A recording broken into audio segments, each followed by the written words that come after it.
Good people, good people, good people. Welcome back to the Gumtown Podcast, episode 169. I'm Doug B. If you tuned in to this podcast, thank you for your time and your attention. I really appreciate you giving it a shot. Today's guest is the founder and owner of Velvet Kitchen on Wheels, LLC. I'm looking forward to this conversation, and I'm sure we'll all be inspired by his story. Let's chop it up with Yumeitrius Manuel.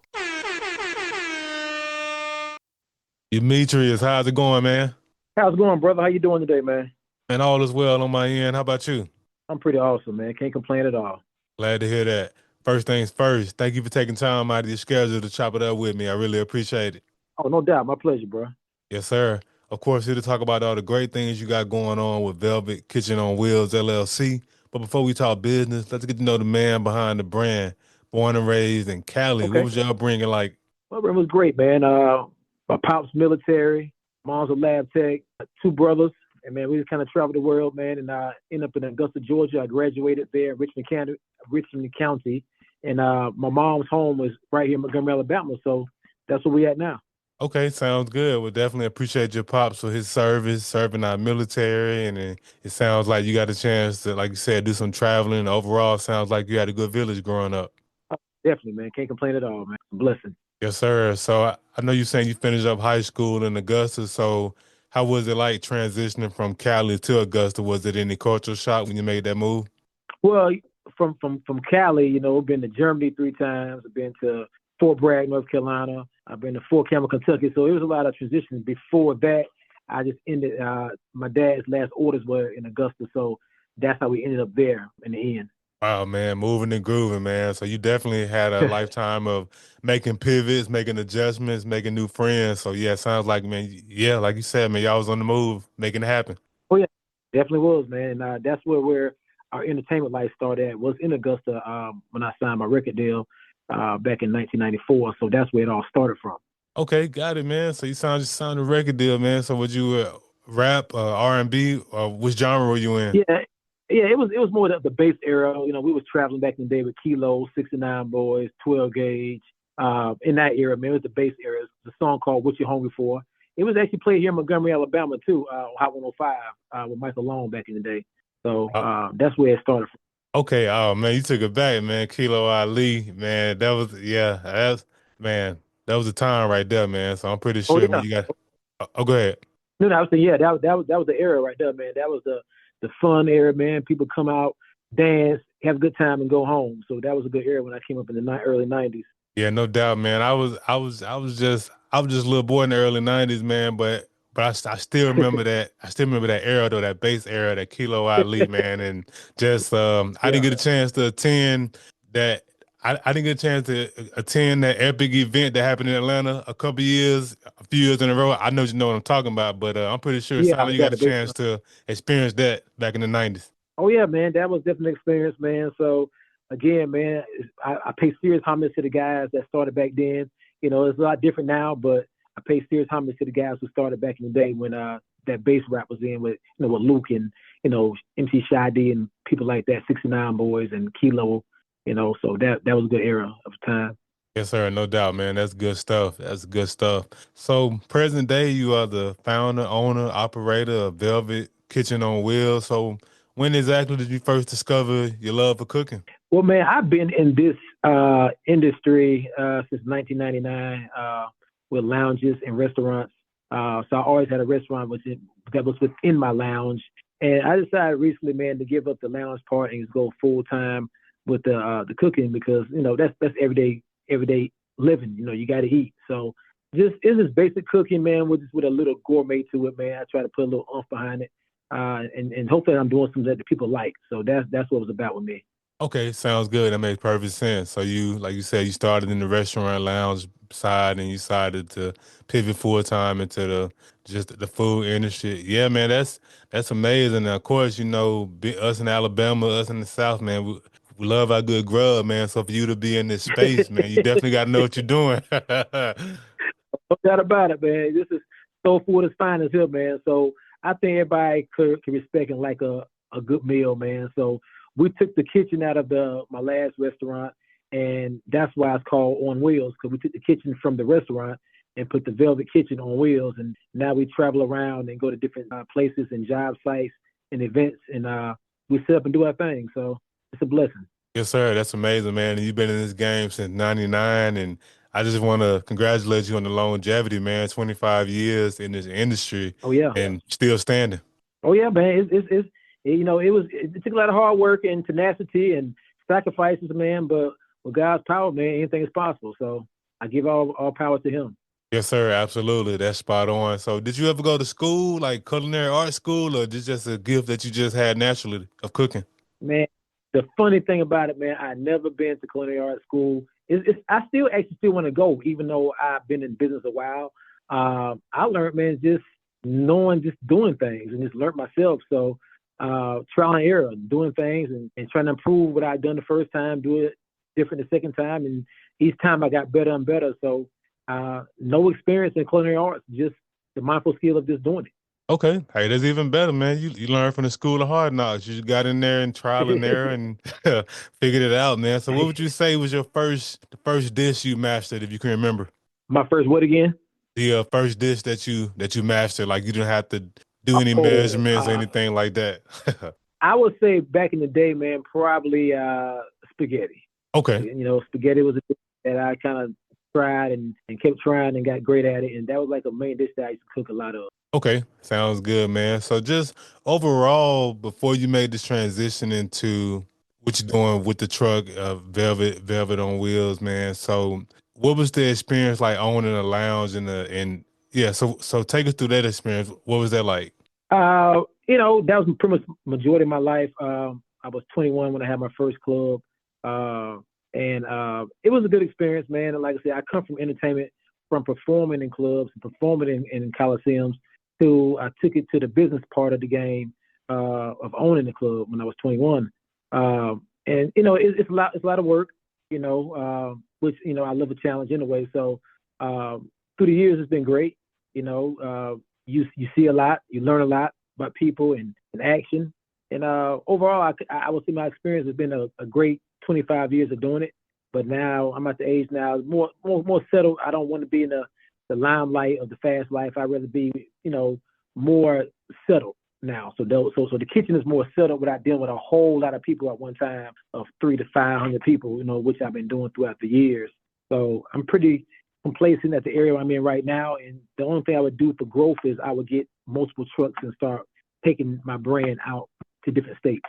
Okay, man, that makes perfect sense. So it just sounds like you just said, like you're in a space now where you've been in the lounge space and now you just transition into more of a controlled chaos situation versus There you go. a whole lot of people. I got Exactly. you. I'm tracking, man. Now that makes perfect sense. And hey, I completely understand as you get older, like your priorities change and just things change overall. Like you don't necessarily want to be out 2, 3 in the morning and I'm pretty sure Right.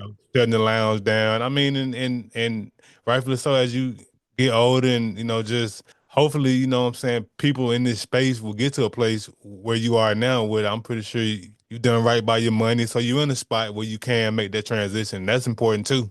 Oh, definitely that, man. You gotta make sure you have a mindful money management type of mindset. Because I think people during the time from me coming up that is not around no more because when you mishandle, mismanage, you got people always borrowing, and you just got to know when is when. I bless people all the time, and my definition of success is not just getting money. My definition is more of getting money, being comfortable, taking my family, and also help others along the way. I feel that's very important. When you do start, being successful and making money, everything in the world can't just be about you. So I'm big on with my brother and I, you brothers entertainment, we big on actually giving back. Mm. I love it, man. Each one teach one. That's what it's all about. I mean, it's not enough to just get to a level where you living good. Like you said, helping the next man come along and get to their desired level, man. That's what it's all about. Exactly, man. And that's something like that we live by. And when I go to different places and talk to different people, that's one of the strong points that I do is try to push out to let everybody know in life, don't make it all about you. Life is bigger than just you. So I think that's a big point that a lot of people miss sometimes, but it's highly imperative for people to know that. Yes, sir. And that's a gem, man. I appreciate you for sharing that with the people. No problem at all, brother. Yes, sir. So whenever I have entrepreneurs on the platform like yourself, I like to talk about three things: the aha moment, action, and audacity. You pretty much already covered your aha moment, pretty much what led you to transition out of the lounge era into what you're doing now with the food truck. So let's go right into the action. So from the time you decided you wanted to make that decision and make that transition, how long did it take you to take action towards making it happen? Well, I'm the type of guy, man. I move pretty quick. If I'm thinking it, it's pretty much about to happen. So from that point, if I'm thinking it, I create a plan, a blueprint. It's been a natural gift for me to do that. I have to think of something and know how to do it. How do I do it? I don't know. It's just a natural guy's gift. But anyway, I will make a plan and do my due diligence to research anything about what I'm trying to do. And from that point, I'm about to execute. So it didn't take me long. Once I decided to take the kitchen from the last restaurant, I would say within 120 days, I was, bought a trailer, custom it out, went and got my license. So I did the whole shebang within 120 days. Okay, man, that's dope, man. That sounds good. And like you just said, making quick decisions, and I wholeheartedly agree with making those decisions, Demetrius, because the thing about it is if you sit around and think, overanalyze, overthink, you'll mess around and be stagnant and stuck. So it's good that you make quick decisions and you go for it. That's dope. Oh yeah, I mean you gotta, you got talkers and doers, man. Like, and I'm the type of person, I like to take action. I'm very ambitious, and I like to find things in life, so I know what it takes. And hard work, dedication, tenacity, and just being a good guide to people. That's highly important as well. Because without people, supporting what I do, then I'm pretty much nothing. So I thank everybody for who have been supporting me through my journey, and I always want to keep being the good guy I am to people and pressing forward. Mm, yes, sir, no doubt. And that last portion, audacity, is one thing to have an idea. It's another thing to put action behind it, but to put it out to the world to be praised or criticized, that's where the audacity comes in my opinion. And you've been in the game 25 years. It sounds like you gave yourself that courage, that audacity to go for the idea and put it out there to the world. Oh, definitely, man. Once you decide to have a creative idea and be an innovator, your next step is actually push it out to see how people feel about it. Hmm. I'm very strong on constructive feedback. Good or bad. I tell people all the time, if you're cool with me or close to me, like if something is wrong and it's not right, like you're not saying you're gonna change everything that somebody say, but I will be mindful of it to see is what they're saying, imperative enough for me to say, okay, I could do this to be better. You know what I'm saying? Who, because I made it up and created, don't mean it's the best at that time. And I'm willing to listen to feedback to become better.